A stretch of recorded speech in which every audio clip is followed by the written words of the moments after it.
वंदे नीतरम भारत वसुधाम दिव्य हिमालय गंगा यमुना सरयू कृष्णा शोभित सरसाम।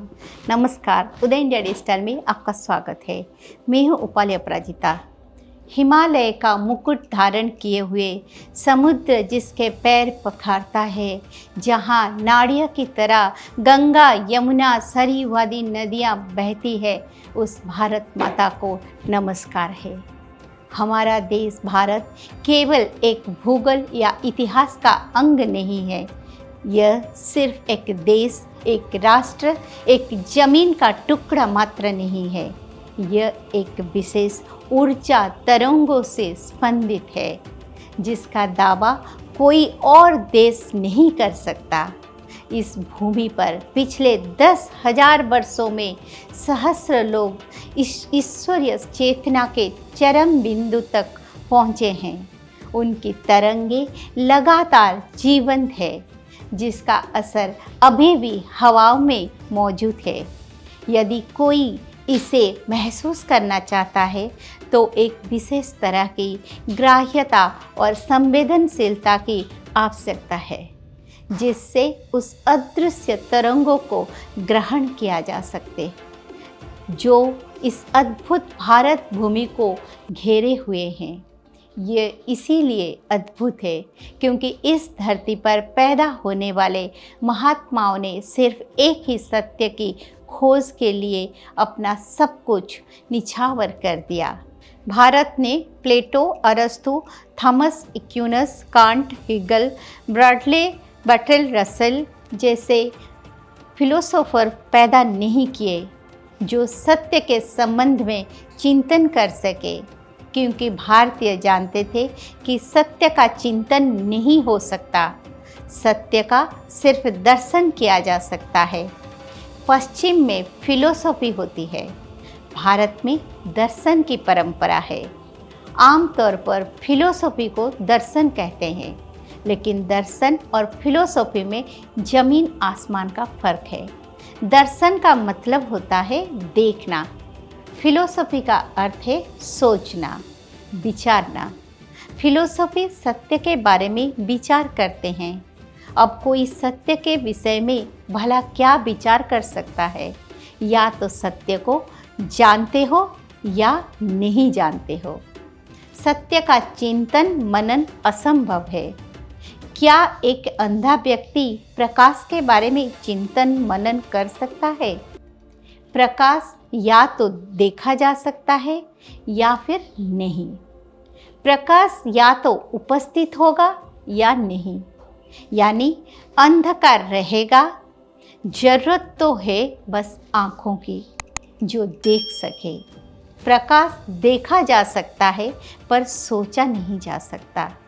सत्य भी देखा जा सकता है किंतु विचार नहीं जा सकता, सिर्फ अनुभूत किया जा सकता है। भारत में कम से कम 10,000 सालों से लाखों करोड़ों लोग सदैव सत्य की अनुभूति करने की प्रयास में जुटे रहे, जिससे एक खास किस्म का वातावरण निर्मित हुआ। कुछ विशेष तरह की तरंगों का सागर उत्पन्न हुआ जो भारत भूमि को चारों ओर से घेरे हुए हैं।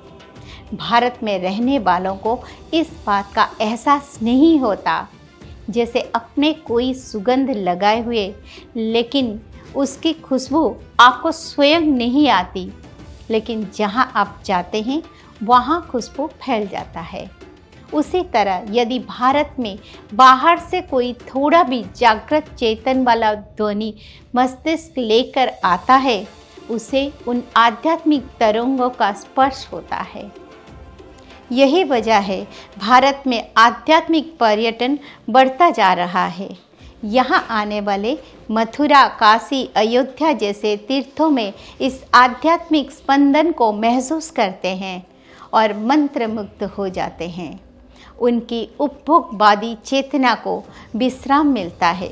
America, Germany, Italy, France, England जैसे किसी भी देश में जाकर वहाँ के वैज्ञानिक उन्नति, आर्थिक प्रगति को देखा जा सकता है, क्योंकि उन्होंने उसी क्षेत्र में काम किया है।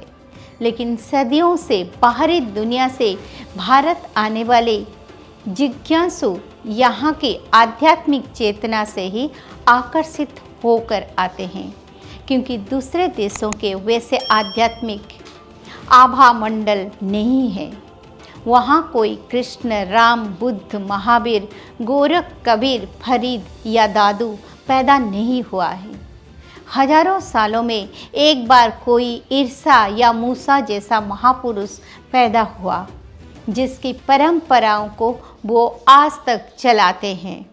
लेकिन भारत में तो हर काल में, हर युग में, हर घड़ी कोई ना कोई ईश्वरीय चेतना संपन्न आध्यात्मिक व्यक्तित्व का मौजूद रहा। इस समय भी भारत भूमि पर आध्यात्मिक विभूति मौजूद है, भले ही हम उसके बारे में अनभिज्ञ हो, लेकिन उसकी आध्यात्मिक तरंगे इस धरती को लगातार चैतन्य रखते हैं। यही उस दिव्यता का माध्यम है। भगवत सत्ता के लिए एक पुकार और आमंत्रण मौजूद रहता है, जिसकी वजह से इस भूमि की आध्यात्मिक वसीयत इतनी समृद्ध है।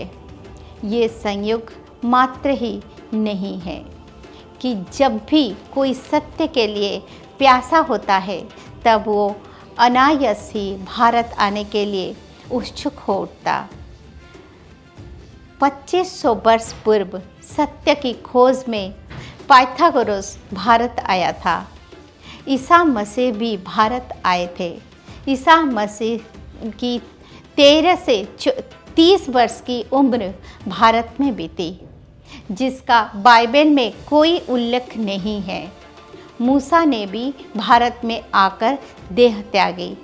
उनकी और जीसस की समाधियां कश्मीर में एक ही स्थान में बनी हैं, लेकिन यहूदी धर्मशास्त्रों में मूसा की मृत्यु के संबंध में कोई उल्लेख नहीं है। सदियों से सारी दुनिया से साधक इस धरती पर आते रहे हैं। हमारे पास उन्हें देने के लिए धन नहीं, बल्कि आध्यात्मिक संवेदनशीलता है, जिससे अधिक समृद्ध कौम इस पृथ्वी पर कहीं और नहीं है। लेकिन वो समृद्ध आंतरिक है, और वही आध्यात्मिक संवेदनशीलता इस भारत भूमि की खासियत है। भारत माता की जय।